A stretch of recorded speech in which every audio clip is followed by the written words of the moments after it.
Hey, women. So, I want to just pop on here today and talk about my thoughts on cycling, specifically cycling for the female body.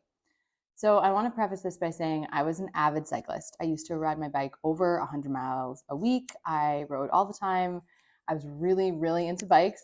Those of you who are watching this who knew me in my 20s, especially my early 20s, I was really into it. So, I hear that. And if that's you, I get it. I loved riding bikes too. But the number one message that I really want to be putting out there is that biking in virtually all postures I don't think, is optimal for female pelvic health and alignment. And I'm going to tell you why. There's kind of two ways that you can sit on a bike saddle. I mean, there's obviously infinite ways, but two primary postural patterns. And one of which is the untucking of the tailbone postural pattern. So that's where you're like sticking your butt out and attempting to have your natural spinal curves. When you do that, while I think that's generally overall good for pelvic health, you are largely resting all of your weight on your clitoris, right? And on the frontal part of your genitals. We see women who ride bikes in general in whatever posture that ride bike significantly or for, largely over an hour at any given time. It creates a significant decrease in genital sensation, numbness, if you will. I was talking to a woman earlier this month and she was like, oh, she's a cyclist. And she was like, oh, wow, like it really hurts for the first like 20 minutes and then it just goes numb. And so then it doesn't bother me. And I'm just like, oh my God, in a world where I really want women to be promoting our genital sensitivity, things that cause numbing to the genitals, I'm not that down for long-term pelvic health and longevity. Another way to think about that is if it requires that we pad our vagina in order to do it long term, that might mean that it's doing, that it's maybe not the most optimal. The alternative posture is largely a tucked tailbone posture where you're rocked back on your sit bones. We see this a lot, specifically in male cyclists, and a lot for women cyclists as well. And you likely know my thoughts on that. That prolonged tucked tailbone posture is not optimal and can also minimize our genital sensation. So either and just minimize our overall internal pelvic health, minimize the mobility within our pelvic muscles, shorten all of the musculature within our pelvic bowl, and that tucked tailbone lengthened in the glute posture, constricted within the pelvic bowl, is a component of most pelvic health concerns. So I want to add another layer to this. Not everyone, but many people, and certainly speaking for myself, when I was biking a lot, I definitely found it to be quad dominant exercise. And just a note on quad dominant exercise in general. If we are consistently strengthening our quads and like contracting our quads, largely something else has to be compensating for that.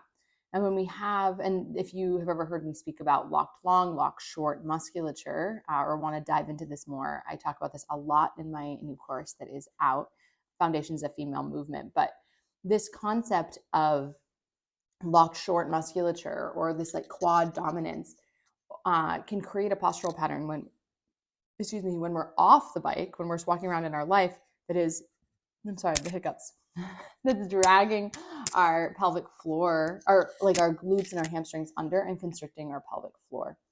And so, therefore, doing exercises in a way that creates significant quad dominance over and over and over again for hours a week. I'm talking to you, other women who bike a ton or who go to SoulCycle for exercise, right? That can often be directly creating some of the postural patterns that I work to address in my strength training for the female body or in my physiological teaching in general, because those postural patterns often play a key component in so many of our pelvic health concerns. So, when I'm talking about biking, it's like, okay, you're either tucking your tailbone, resting on your genitals, like minimizing clitoral sensation, and doing a bunch of quad dominant exercise.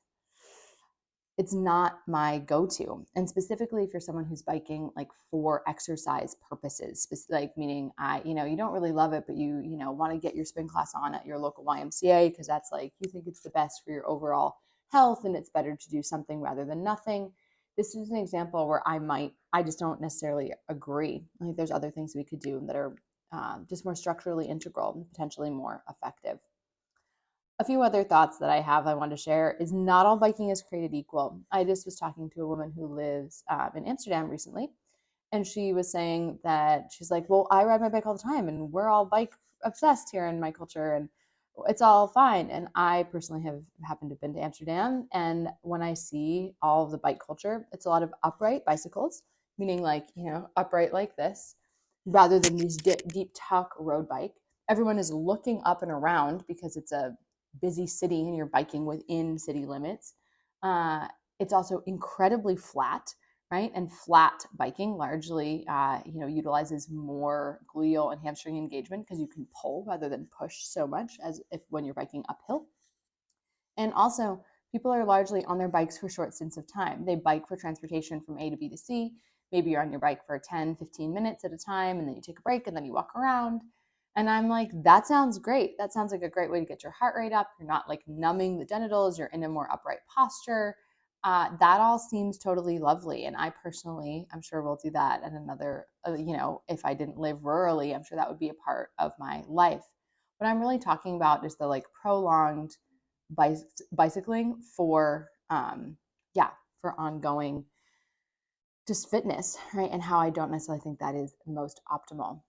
The last thing I'll say here is, so what do we do?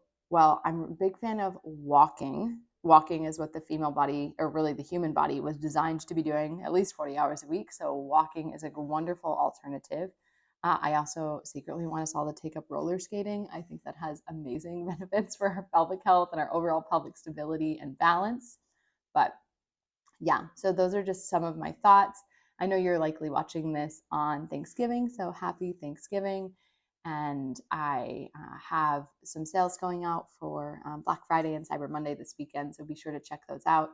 As well as if you do want to learn more about this and how to be adapting your favorite actions for your female physiology, check out my new course, Foundations of Female Movement, Anatomy and Physiology for the Female Body.